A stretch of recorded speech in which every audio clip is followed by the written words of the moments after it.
It's a Thursday, and you already know what I'm gonna say. It's a quarter to the weekend. Boop, boop, boop, boop. Yo, We let's just push, need champagne now. Let's. So we need to splash. We need to splash, but let's push a few more mental breakdowns, and it's December. And then it's December. Let's just push. Then We're almost we can there. go on a yacht. On a yacht, Chomi. I deserve Yes. to be on a yacht. Yo, colleague. What are your plans like for this the festive season? Are you gonna be like at work, at home? What's your vibe? Show me, I'm a whole bridesmaid. So I'm going to chop a wedding. Oh, Like, nice. I am so excited. You would swear it's my own wedding. I even love said it. to my friend, I was like, I think you bewitched me because there's no way I am this excited for a wedding. And you're that's not mine. traveling. And I'm traveling. But You're a you good know, friend. with travel comes a lot of stress. Actually. Yes. Oh, it's so much stress. And for me, it's not just me. It's me and my daughter. So that's like double the expense. So it's a bit stressful, but I'm And not then you gonna still lie. have to contribute to the wedding. No, luckily, she's very organized. Shout out to Tendai. When she asked me to be her bridesmaid, I was not expecting it at all, right? So Tendai and I, we've been friends since primary school. Love. And the thing is, we always had this sort of like pact to say when we get married, we're going to be each other's bridesmaids, right? So there is 4 of us in a group. We created this group as a joke because everyone that we went to high school with, everyone that we went to primary school with was constantly updating that they're getting married, And so we created this group, which was basically like, we are the ones that have been left behind. So, and then she announced last year? Yes, she announced last year that she got engaged. And we even changed the group name to now we are going, like we're on our way. So anyway, then she texted me and she just said, oh, hey, she sent me the save the date.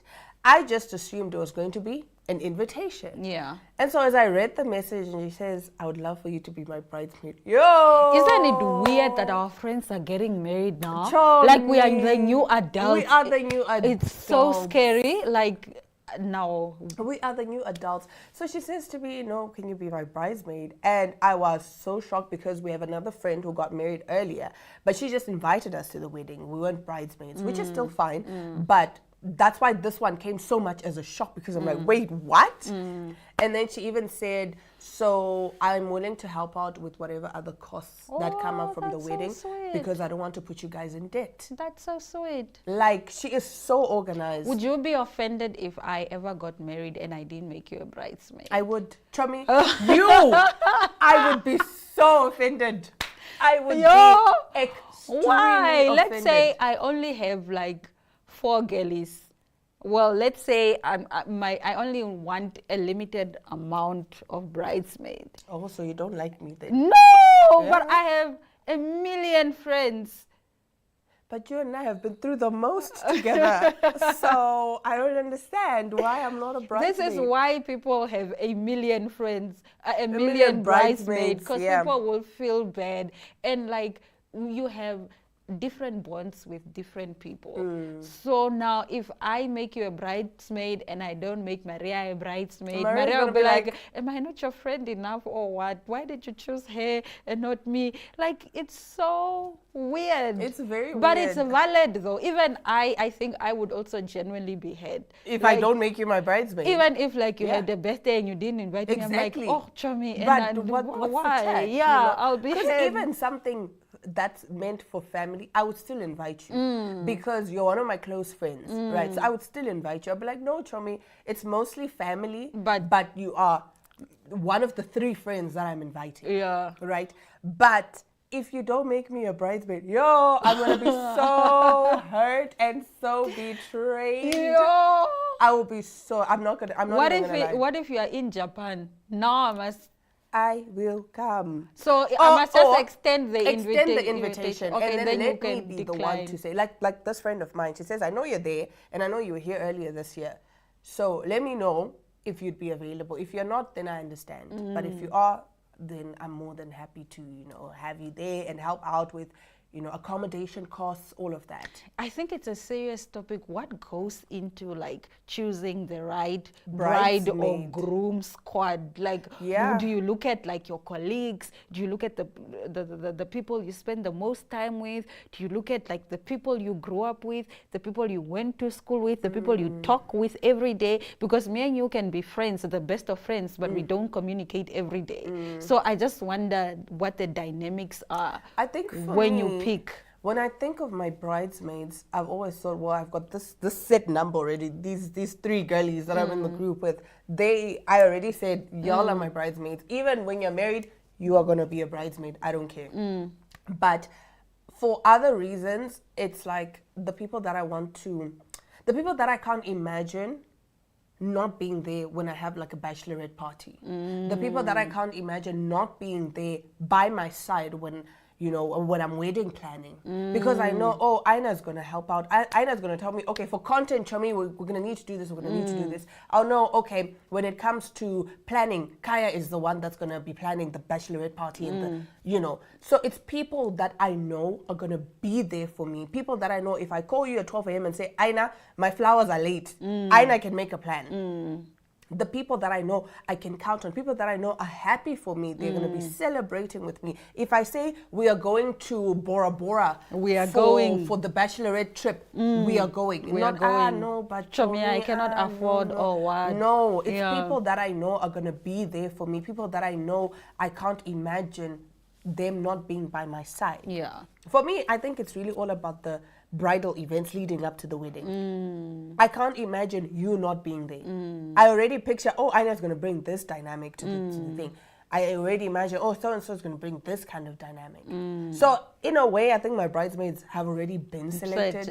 I already know. Now you just need a groom. Sweetie, where you at, baby? The girl, she's ready. I'm ready. As Ray said, where the hell is my husband? What is taking him so long? We will be right back with the entertainment news shortly.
We start off our top stories with a very sad story. A woman, 27, starves to death in Bali hotel room after adopting fruitarian diet. At the time of her death, Carolina was suffering from osteoporosis and albumin deficiency, both linked to prolonged malnutrition. According to a report by The Sun, the woman, identified as Carolina Krejcik, had checked into the Simbakima Hill Resort in December 2024 and requested a villa with a pool. Hotel staff were immediately alarmed upon her arrival as workers reported she was emaciated with sunken eyes and protruding collarbones. She had grown so weak that one evening she had to be escorted back to her room by the night clerk as she was unable to do so herself, the staff recalled. Her deteriorating health was so evident. Her fingernails had turned yellow, her teeth had begun to rot, and her body showed signs of severe nutrient deficiency. Concerned for their guests, the hotel employees requested Carolina to seek medical help multiple times. However, each request was met with the same declinatory answer. Then 3 days into her stay, hotel workers grew concerned after receiving a message from one of her friends who had not heard "yep" from her since her arrival. The hotel staff rushed to check on her, but when they entered her room, they found her motionless and unresponsive. She was later declared dead from malnutrition. According to The Sun, at the time of her death, Carolina was suffering from osteoporosis, and an albumin deficiency. Over time, her social media posts reflected her deteriorating health, prompting her parents and friends to repeatedly urge her to seek treatment. However, despite several interventions from loved ones, she refused to abandon her extreme dietary practices. At the time of her death, the 27-year-old weighed just 22 kilograms. Only 22. Yo. That's a sad story, man. It's a very sad story, but I think it also warns us about the dangers of these crash diets. And dieting is actually unhealthy. It's very unhealthy. Most diets are unhealthy. Most diets are unhealthy. And the thing that people don't understand with diets is the minute you start eating normally again, you're going to pick up that weight.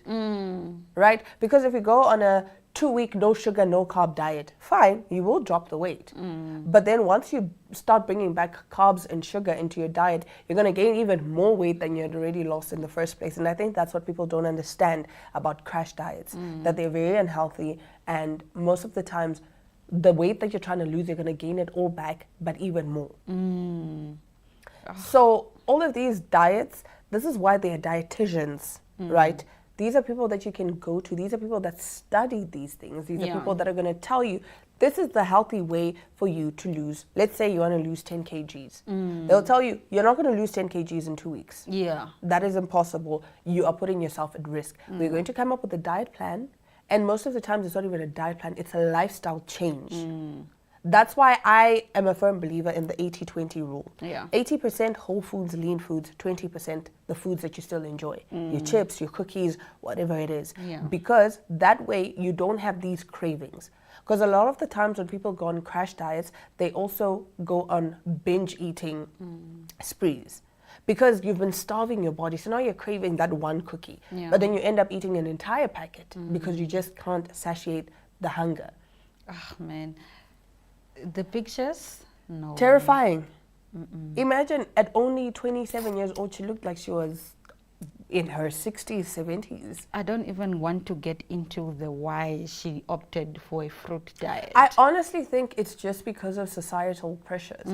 Because right now, it seems since the Y2K trend is back, being skinny is in again. Yes. So now people are going on these crash diets trying to lose weight. Trummies, some of us, our bodies are just not built like that. And you just need to understand. It's not even just, it's not worth it. It's not worth it. It's never worth it. When you die, no one is going to write on your grave, she only weighed 27 kilograms. No one is going to write that. Just be happy. Life is too short for you to be unhappy. Yeah, be happy with what you have. Yes. And like, enjoy food. Do you guys know how nice food is? Food is so good. Food is so good. Come on now. Let's move over to our next story. A resident has been left uncomfortable in their own home as a collection of neighbors are trying to banish them from the area. The resident, who described themselves as extremely reserved and silent, believes they are hardly causing trouble for their new neighbors. But despite this, they have incurred the wrath anyway. Apparently, new neighbors who moved in across the hallway are trying to have the person evicted. So the fearful tenant took to Reddit to ask for advice. They shared the situation was leaving them feeling humiliated before requesting help from, the anonymous platform. So the person wrote, "My neighbor hates me so much for no reason and they're trying to evict me. I've lived alone in the same house for 5 years. I'm an extremely reserved and silent person and my old neighbors were the same. My old neighbors were the same, so I never had any problem. But in January 2024, my new neighbors moved into the front house. And then she says hers is a small building at the back now of this front house, but with an independent entrance. rented from a real estate agency, and they just don't like her. Despite explaining to his new neighbors that the sewage tank is a problem, they nonetheless complained about the resident. So there's a sewage problem, but now they make it the residents' problem, like the neighbors' problem. They started making a four of the unfounded complaints, saying that my hallway was stinking and that my house was full of weeds and that there are cats poop and pee in the hallway, like just everything. So this person is saying, I'm devastated, I'm very sad, feeling humiliated and powerless. The children that the woman takes care of are always throwing garbage, paper and toys in my yard. Every weekend they have parties and barbecues. They invite a lot of people, but I can't have my leisure time. So this person is just frustrated. Just what would you say? I would say that the ones with the problem, they must move. Because they found him there.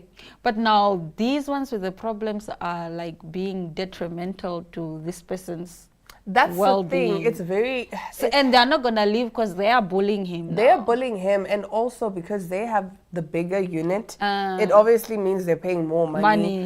So that puts him at a disadvantage. I honestly feel sorry for him, because home is supposed to be that place. This where you are like where you're calm. Peace, where you're just... And there's nothing that I hate more than nosy neighbors. Like he's saying, they're having barbecues, they're having children throwing things. Everything. I think that's why I cannot stay in a complex.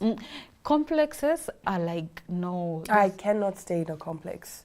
I also don't see myself staying in a complex. Because you know, I want to sing at the top of my lungs, and I don't want someone knocking and being like, "Hey, you're making a noise." And I don't want the next person to be having a braai and just playing loud music well into midnight. And the smoke of that barbecue that you're not gonna taste is coming to your room. Oh, it smells so delicious. It smells so delicious. But you don't have a relationship, so you can't ask for a bite. No, but I have such good neighbors, hey. They are so considerate. Every time when they have a braai, you'll see they'll come. Hi, Dana. We had a braai. We made you a plate. Oh, that's so sweet. They are so sweet. The sweetest. I basically live in a community. Like, we grew up together. We are all family. I can even go sleep there. I can go eat there, and vice versa. But honestly speaking, guys, let's coexist, man. Let's be considerate of the other person. Yeah, right. Do unto others. The Bible literally says, do unto others as you'd like done to you. So I don't understand why we are so mean. But nevertheless, that does bring us to the end of our top stories. Let us know what you think about some of the stories that we've shared. We'll be right back as we get into our guest segment.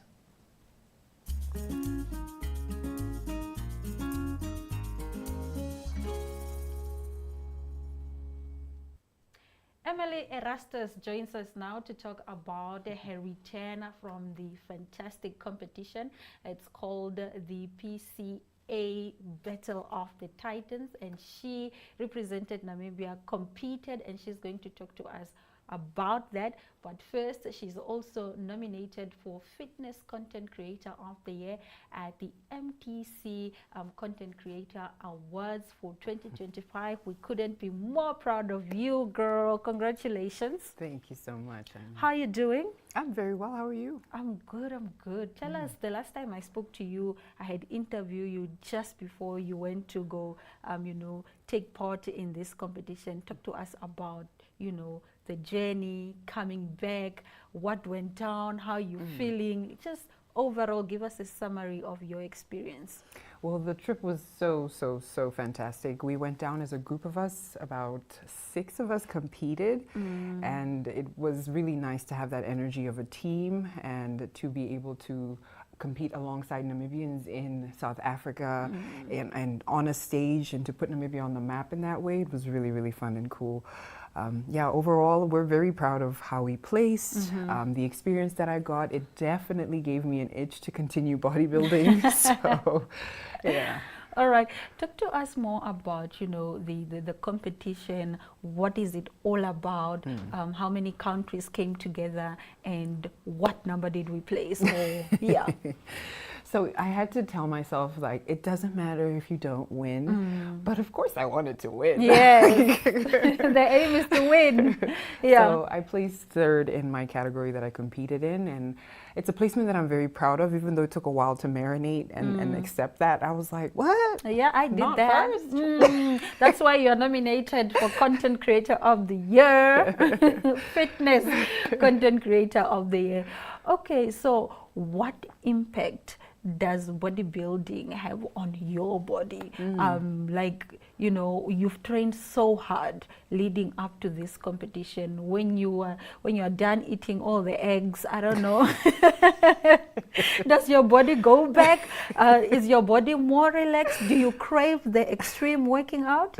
I actually do. And I was telling a client of mine this week, like, I don't know why I thought that after the competition I would give my body back and I would have my old one, because it just felt so surreal. So, I mean, for me, the lifestyle continues because bodybuilding has given me discipline and a mentality that is so resilient that I feel like I can never release and let go of. So we're going to stick with it. Okay. So why is fitness so important in our world today? Fitness is so important because, I mean, over and above the health implications and taking care of yourself in that way, I think we really truly underestimate how much it plays an impact on our mental wellness, on our ability to handle stress and regulate our emotions, and the confidence that we build in the process, and just helps us be a better person for ourselves and the people around us. Going back to the competition, you know, I think this is something that I missed. Is this something that happens annually? Is it going to come back? Are you looking to compete again? Or what's the whole vibe around that? So the competitions actually take place quite frequently, and I'll definitely be competing again. But we're going back to the drawing board a little bit, myself and my coach, to just tweak a few things and make sure that the next time we step on stage that we get first place.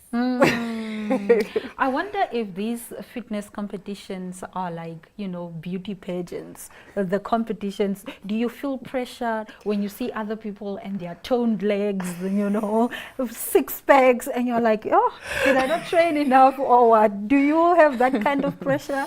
I think it's so beautiful in its own way because the journey is so individual. And no matter what you look like at the end of the day, you're just so proud of the efforts that you've put in to bring you towards being able to step on stage. So even though the comparison might be there, you just kind of bring yourself back to, okay, this is me, this is what I'm doing, this is what I have to present. Okay. What would you do better next time? I would maybe not have, not cheat on my meal plan. You're gonna stick with the eggs. You're gonna stick with the oats. You're gonna stick. Like no room for anything apart from the scheduled cheat days. Because there were definitely some moments where I'd be like, no, I'll just have a little Zimba chips. It doesn't hurt, you know. Not the Zimba chips. Maybe a bit more rice. Maybe a bit more potatoes. Oh, you know, I hate healthy eating. It's just so boring. And that's toxic. I know that's toxic, but you know, I guess we can have this conversation another time. Yeah. All right. I want to find out from you, what advice would you then have to somebody who wants to try bodybuilding? I would definitely say get yourself a coach, and I highly recommend Devalt Stewart from B-Shaped. He's amazing. He's done bodybuilding for years on end. It's his jam. So I think having somebody who has that knowledge is so unmatched, because otherwise you're just kind of like Googling things, piecing things together, and it's just not going to take you to where you actually could go. There's a secret, apparently the secret to everything, good life, good health, good skin, is water. Do you agree with that? Because you find somebody with good skin and they're like, what are you on? Just drink water. I wonder if that's true, because we be drinking water and we don't look like, how some other people look. In life, it's never just one thing. It's always a combination of things. Your stress management, are you working out and like sweating and opening up your pores? Like all those things matter. So the water is like a drop in the ocean. Like 1% of the entire secret. Okay, before we let you go, Emily, what would you say is the overall impact of fitness on our well-being entirely? Yeah. I would definitely say it just gives you the ability to develop discipline, and that is unmatched and can be sprinkled onto other areas of your life where you can just surprise yourself with what you can do and what you can achieve. Awesome. Emily, thank you so much. We wish you all the best, all the successes, and we will be rooting for you. We'll be following your fitness journey as we have been doing, and we'll also be watching you on stage on the 29th, I think. To accept my award. To accept your award. Thank you, and we will be right back. Stick around.